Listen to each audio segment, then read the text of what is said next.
네, 이번 시간은 뉴스앤파워 인터뷰 코너입니다. 국민의힘이 선대위 전면 개편을 선언하면서 쇄신 움직임이 본격화하고 있습니다. 윤석열 후보는 어제부터 자택에 머무르며 숙고 중인 상황인데요. 대선을 60여일 앞두고 국민의힘이 앞으로 어떤 변화를 맞게 될지 오늘은 대구 북구 1위 지역구인 국민의힘 김승수 의원을 모시고 관련 이야기 나눠보도록 하겠습니다. 의원님 안녕하십니까? 새해 복 많이 받으십시오. 새해 복 많이 받으십시오. 네, 작년에도 한번 또 출연을 해주셨는데 오늘 출연해 주셔서 감사드립니다. 더군다나 더 감사드린 건 최근 이제 국민의힘이 연초부터 좀 혼돈의 상황이라 좀 마음이 좀 무거우실 것 같은데도 국민의힘 이제 관계자 여러분들이 최근 여기저기 방송에 출연 약속을 좀 이렇게 펑크를 내셨더라고요. 워낙에 좀 위중한 상황이라 굉장히 좀 힘들고 조심스러운 상황인 것 같습니다. 당 지도부의 선대위가 이제 전면 해체 수순에 이제 들어가 있는 상황인데 소속 의원들도 당직을 모두는 아니지만 많은 분들이 이제 내려놓기로 했다고 들었습니다. 의원님께서는 이제 선대위에서 맡고 계신 게 대구 조직 본부장 그리고 정부 혁신 정책 추진 본부장을 맡고 계신데 의원님도 어떻게 내려놓으실 생각이 있으신 건가요? 일단 선대위에 이제 총괄 본부장님들 6본부장님들 다 직을 내놓으셨기 때문에 그 밑에 여러 선대본부의 직위를 담당하고 있는 그런 의원들은 당연히 따라서 좀 내놓는 걸로 그렇게 보시면 될 겁니다. 네, 알겠습니다. 앞으로 그 현재 선대위 개편 방향에 대해서 당내 목소리들 어떻게 나오고 있는 상황인가요? 지금 선대위가 너무 비대하다는 그런 의견들도 당 내로부터 있었고 또 비대하다 보니까 내부적으로 또 소통도 원활하지 못했다는 그런 지적도 있었습니다. 여러 가지 이제 지금 다른 이유로 지금 선대위 개편이 지금 시작이 되었습니다만 차제에 진짜 효율적이면서 내년 대선 승리를 올해 대선 승리를 위해서 실질적인 역할을 하는 그런 선대위로 개편이 되었으면 하는 바람입니다. 네, 이번 이 선대위 전면 쇄신의 배경이 이 최근에 있었던 여론조사에서 나타난 부진의 충격을 수습하기 위한 것으로도 알고 있는데요. 연말부터 좀 출렁이기 시작했던 윤석열 후보 지지율, 새해 맞이 각종 여론조사에서도 이재명 후보에게 좀 큰 폭으로 밀리는 경향을 보이고 있습니다. 의원님께서는 이런 여론조사 흐름 어떤 요인이 컸다고 보시는지요? 최근에 여론조사 상황에 대해서 굉장히 저희는 무겁게 받아들이고 있습니다. 윤석열 후보가 후보로 결정되고 난 직후에 거의 두 자리 숫자 이상의 차이로 우리가 앞서 있었는데 최근에 여론조사를 보면 오히려 반대로 거의 두 자리 숫자까지 우리가 지금 뒤처지고 있는 그런 조사들이 좀 많이 나오고 있습니다. 이런 부분에 대해서 지금 이제 한 2개월 정도밖에 채 남지 않은 상황에서 여기서 우리가 다시 한번 자세를 추스르고 따라가지 않으면은 이번 선거가 진짜 쉽지 않겠다는 그런 위기의식을 다 같이 공감을 하고 있기 때문에 선대위와 관련해서 전면 개편을 지금 추진을 하고 있고 우리 원내 의원들은 물론이고 주요 또 원외 그런 당직자들도 좀 비상한 각오로 지금 대책을 고민하고 있다 이렇게 말씀을 드립니다. 알겠습니다. 이번에 이거 지역 민심을 좀 이제 살펴보고 여쭤볼 텐데요. 지금 연말에 윤석열 후보 TK 방문 일정에도 이제 동행을 하셨고 또 새해에도 이제 지역 주민들을 이제 많이 만나셨을 것 같은데요. TK 지역과 또 보수의 심장이라고 하는 대구 지역의 민심은 어떻게 느끼고 계신지 들어보겠습니다. 사실 제 전화로도 하루에 여러 통의 메시지나 좀 걱정하는 그런 전화들을 주시고 계시고 제 지역 사무실에서도 많은 걱정의 전화들을 주고 계십니다. 우리 대구 경북 지역이 우리 당에 대한 지지도가 가장 또 높은 지역이었던 만큼 최근에 당의 내부 갈등 문제라든지 이런 문제에 대해서 다른 지역보다 더 또 실망감 또 이러다 정권 교체가 어려워지는 거 아니냐 하는 그런 또 걱정 이런 부분 때문에 상당히 지역에서 이게 걱정의 말씀들을 많이 하고 계십니다. 작년 12월 말에 여론조사에서 특히 대구 경북 지역에 우리 윤석열 후보에 대한 지지율이 한 일주 전과 비교해서 10% 이상 떨어진 그런 조사도 나왔을 정도로 워낙 우리 당에 대한 지지도가 높다 보니까 그게 실망감으로 표출이 돼가지고 아주 급격한 그런 여론 지지율의 하락으로 이렇게 나타나는 거 아닌가 이렇게 저희가 이렇게 판단을 하고 있습니다. 위기감을 느끼고 있는 상황이군요. 그렇습니다. 알겠습니다. 당 상황이 이제 좀 혼란스럽긴 합니다만 정책 공약 행보 국민의힘 선대위에서도 이제 계속 이어져 나가야 될 것 같은데요. 의원님께서 이제 선대위에서 정부 조직과 또 기능 개편을 고민하는 그런 이제 일을 맡으셨는데 만약 그 윤석열 후보가 대통령이 당선이 된다면 향후 정부 조직의 개편 방향 어떻게 구상하고 계십니까? 그 지난 일요일도 이제 윤석열 후보께서 디지털 플랫폼 정부로의 그 개편 방향에 대한 공약을 발표를 하셨습니다. 뭐 네. 최근에 그 전 세계 동향은 뭐니 해도 디지털 AI로 대표되는 거 아니겠습니까? 그래서 우리 행정도 지금 정부 분야에서 보유하고 있는 그런 데이터들이 굉장히 많습니다. 네. 그 공공 데이터 이런 것들이 많이 보유하고 있음에도 불구하고 각 부처에 또 산지되어 있는 것들이 많고 이런 부처에 산지되어 있는 데이터들이 제대로 이게 소통과 공유가 안 되다 보니까 실질적으로 우리 그 국민들이 필요로 하는 그 정보들이 제대로 지금 제공되지 못하는 측면이 있습니다. 그래서 원 플랫폼으로 이런 여러 가지 이제 정보들을 공공 데이터들을 통합을 해가지고 또 AI 기능 이런 것들의 그 지원을 받으면은 이런 그 최근에 코로나와 같은 재난 상황에서부터 시작해서 다양한 복지 서비스까지 좀 더 효율적으로 제공할 수 있을 것이다 하는 그런 쪽의 정책 공약을 이미 발표한 바 있고요.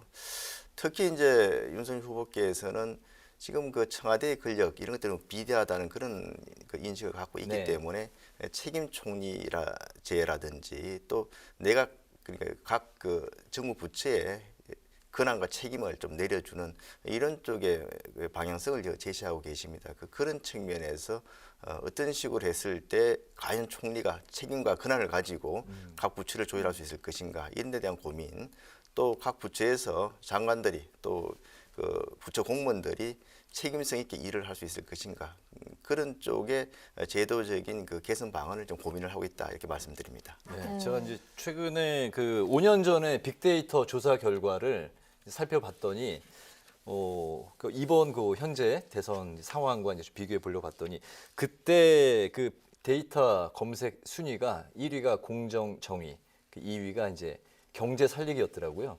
지금의 상황과 뭐 크게 다르지 않은 것 같습니다. 그렇죠. 언제나 예. 공정정의 그리고 이제 경제에 대한 민심에 이제 그만큼 관심이 이제 큰 것 같은데요. 그렇다면은 이제 이재명 후보는 지금 경제 대통령을 표방하고 있는데 국민의힘 상황 선대위에서는 경제 관련한 어떤 대표적인 정책을 좀 말씀해 주실 부분이 있을까요? 지금 저희가 경제와 관련해서는 특히 이제 그 문재인 정부의 그 가장 실패한 정책이 부동산 정책 아니겠습니까? 네. 그래서 저희 그 당에서는 그 부동산의 그 안정적인 공급 이를 통한 부동산 가격의 안정 이런 데 굉장히 이제 중점을 두고 있고 또 청년 일자리와 관련해 가지고 특히 이제 앞서 이제 디지털 플랫폼 정보를 이렇게 말씀을 드렸습니다만은 디지털과 관련된 여러 가지 일자리들 또 최근에 우리가 이제 문화 콘텐츠 산업이 굉장히 그 급속도로 지금 발전하고 있고 경쟁력이 뛰어난 분야이기 네. 때문에 이런 부분을 이 청년 일자리와 연계시키는 그런 그 정책들, 공약들 이런 다양한 공약들을 준비하고 있습니다. 네, 네. 네, 그럼 이번엔 의원님 의정활동 관련해서 예, 이야기를 좀 들어보겠습니다. 지난해 마지막 국회 본회의에서 김 의원께서 대표 발의하신 그 공연법 개정안, 그리고 문화산업진흥기본법 개정안, 콘텐츠산업진흥법 개정안, 문화재보호법 개정안 등 총 4건의 법률안이 통과가 됐습니다. 어떤 법안들이고 앞으로 이게 어떻게 바뀌게 되는 건지 설명 부탁드리겠습니다. 예, 저한테 굉장히 참 감격스럽게도 마지막 그 본회의에서 제가 발의한 4가지 문화 관련 법안이 통과됐습니다.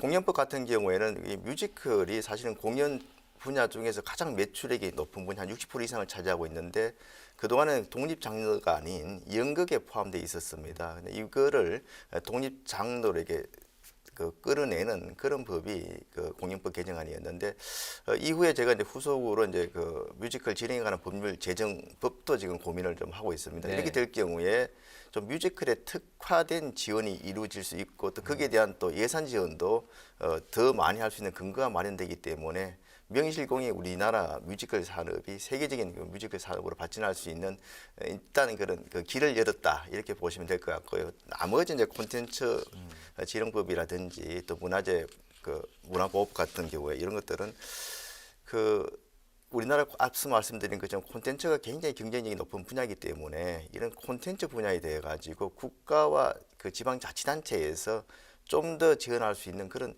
법적인 근거를 마련한 내용이 되겠습니다. 그리고 이제 문화재보호법 같은 경우에는 역시 이것도 이제 디지털 그런 그 정부와 관련이 돼 있습니다. 여러 가지 이제 각종 문화재들을 디지털화 시켜 가지고 이걸 가지고 여러 가지 이제 그런 보존과 관리 또 전시는 물론이고 또 산업까지 연계시킬 수 있는 그런 내용들을 좀 법안에 담고 있습니다. 아, 네네. 그런 의미가 있었군요. 네, 최근에 또 의원님께서 46년 만에 관광기본법 전부 개정안을 대표 발의하셨다고 들었는데 뭐 코로나19 사태로 요즘에는 모두가 다 어렵습니다. 근데 특히나 관광 여행사들이 줄 폐업을 하면서 존폐기로에 서 있는데 이 법안의 내용 발의 배경도 궁금합니다.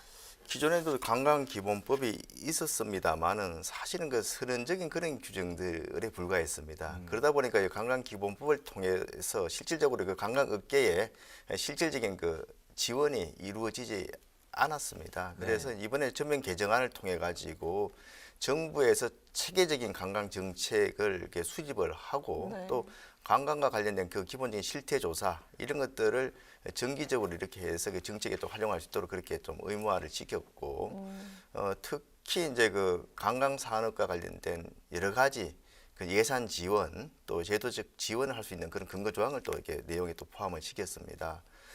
거기다가 최근에 이제 코로나 사태로 가장 그 피해를 보고 있는 업종이 관광업종 아닙니까? 네. 그럼에도 불구하고 추후에도 사실은 이번에 코로나가 어떻게 뭐 종식이 된다 하더라도 유사 사항이 계속 반복될 수 있기 때문에 네. 이런 코로나와 같은 관광업계에 큰 그 위해를 줄 수 있는 재난이 발생했을 경우에 정부에서 특별히 지원할 수 있는 그런 근거 조항도 담았습니다. 그리고 이제 우리 장애인들이 여러 가지 관광을 하는 데 있어서 굉장히 불편이 많지 않습니까? 그래서 장애인들이 관광을 하는데 좀 불편을 없도록 할 수 있는 그런 그 여러 가지 또 지원 법안 이런 것도 내용이 좀 포함되어 있습니다. 그렇군요. 코로나19는 이제 공연업계와 여행업계 이제 관계자분들이 많이 힘들다고 하는데 좀 많은 도움이 됐으면 좋겠습니다. 작년 출연하셨을 때보다 오늘 좀 그 차분해지시고 좀 톤이 한 톤 좀 다운되셨는데요. 네. 마지막 질문은 조금 더 힘차게 말씀해 주시면 좋을 것 같습니다. 왜냐하면 이제 새해가 이제 밝았으니까요. 그 마지막으로 2020년 새해 의정 활동 목표 방향 그리고 국민 여러분들께 각오 한 말씀 그리고 오늘 못하셨던 말씀 있으시면 다 종합적으로 해주시면 되겠습니다. 최근 뭐 우리 당 상황이 워낙 안 좋다 보니까 저도 이렇게 좀 목소리가 좀 이렇게 좀 가라앉는 것 같습니다. 뭐 새해 저희 의정 활동은 뭐니뭐니 해도 네. 지금 정권 교체가 많은 국민들 지금도 사실은 우리 당의 그 지지율이 떨어지고 있습니다만 정권 교체에 대한 국민적인 여망은 가반이 넘고 있습니다. 그리고 최근에 이재명 후보와 윤석열 후보의 좀 이렇게 여론조사에서 격차가 나타나고 있지만서도 이재명 후보가 이게 이제 지지율이 올라가서가 아니고 윤석열 후보가 그동안 받았던 지지율이 많이 빠졌습니다. 거기에 따른 격차이기 때문에 저희가 제대로 좀 정신을 차리고 당이 단합하는 그런 모습을 보이면은 분명히 진짜 많은 국민이 바라는 정권 교체를 이룰 수 있다 이렇게 생각을 좀 하고 열심히 뛰겠다는 말씀을 먼저 드리고요. 네. 그리고 뭐 제 이제 문화 관광 분야와 관련해 가지고는 여러 가지 이번에 코로나 사태로 가장 그 고통을 많이 겪었던 업종들이 대부분 우리 문화 관광 업종들입니다. 네네. 이런 업종들이 최근에 코로나 상황에서 입은 피해를 빨리 좀 회복을 할 수 있도록 여러 가지 이제 제도적인 뒷받침 또 손실 보상 이런 쪽에 좀 정책 마련하는데 좀 최선을 좀 다하겠다는 그런 말씀을 드리고요. 특히 이제 저희가 이제 새로 이제 정권을 잡았을 경우에 그동안 우리 문화예술계라든지 체육계에서 상당히 좀 불만들이 많이 있습니다. 이번에 뭐 피해도 피해지만서도 이런 분야에 대해서 지원보다는 오히려 관여와 간섭이 많았다는 그런 지적들이 있기 네. 때문에 우리가 집권을 할 경우를 대비해서 그런 현재 문화예술계나 체육계에 계신 분들이 또 우리 국민들이 여망하는 관련 분야에 대한 여러 가지 그 새로운 정책 공약들이 제대로 마련될 수 있도록 하는데도 많은 고민과 또 노력을 할 계획으로 있다 말씀드립니다. 알겠습니다. 앞으로 이제 새해에도 그 국민들을 위해서 많은 그 좋은 정책 개발에도 힘써 주시길 당부 말씀드리겠습니다. 오늘 그 뉴스앤파워 인터뷰에서는 대선 60여일 전 TK 지역 민심 동향 그리고 국민의힘 선대위의 쇄신 움직임을 중심으로 살펴봤습니다. 지금까지 국민의힘 김승수 의원과 관련 이야기를 나눴습니다. 의원님 오늘 말씀 잘 들었습니다. 고맙습니다. 잘 들었습니다. 감사합니다.